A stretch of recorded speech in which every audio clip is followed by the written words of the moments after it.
Good morning. You may have heard about this Trump-Epstein set of sculptures that is making its way around. It's been in the National Mall a couple of times before the Park Service or others get wind of it and it gets pulled down. Well, it found its way to Charlottesville, Virginia, which is about two and a half hours, south of Washington, D.C.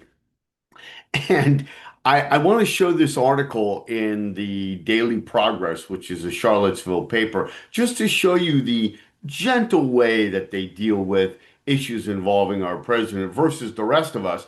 Once you see this, it's pretty interesting. I can't show you fully all of it. Hopefully, you can read some of it. I am no longer a subscriber to the Daily Progress.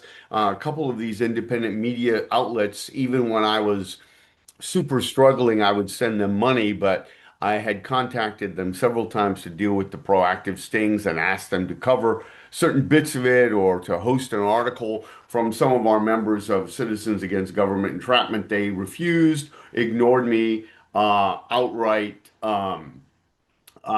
Pushed me on to somebody else. So I decided that if they weren't going to support our efforts in some way of getting the message out, I would not support theirs. Therefore, it is very, very difficult to read some of these. I have raised the resolution on this as much as I could, but this is a story here. Statue of Trump-Epstein very briefly appears in downtown Charlottesville, and I'll do what I can to show it to you.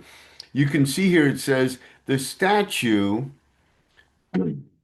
here shows, let's see, the statue, a near identical replica of one that was briefly displayed in Washington, D.C.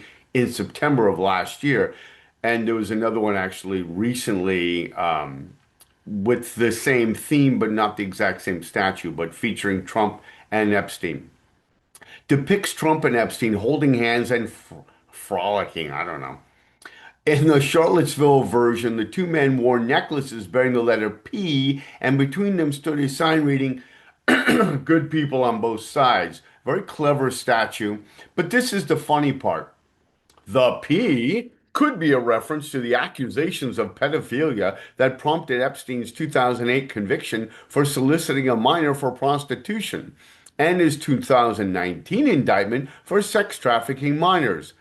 No, the P is a reference to the actual evidence of pedophilia and sex trafficking among multiple men that prompted his conviction. He is it's not a could be a reference, it's an actual reference to pedophilia. It's an actual reference to what is commonly known as pedophilia. The actual definition is a clinical definition, and it has to do with men or women who are adults who believe that they can have a not only a sexual but an intimate relationship with a child. They actually love the child, but they want that to extend onto a sexual relationship. That's what it really meant. But of course, it's been distorted out of all real. I think we ought to have it in this article too. But note the gingerly way it could be a reference. No, it's actually a reference. And everybody knows that. The sign, however, is a more obvious reference to Trump's very fine people on both sides remark. Well, that resonates in Charlottesville. And they're much more tuned with and much more bold in mentioning this. And the Charlottesville Observer here or the Daily Progress. I forget sometimes. Yeah, Daily Progress.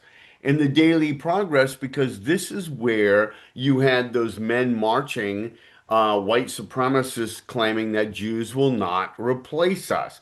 So they're much bolder in pointing that out here.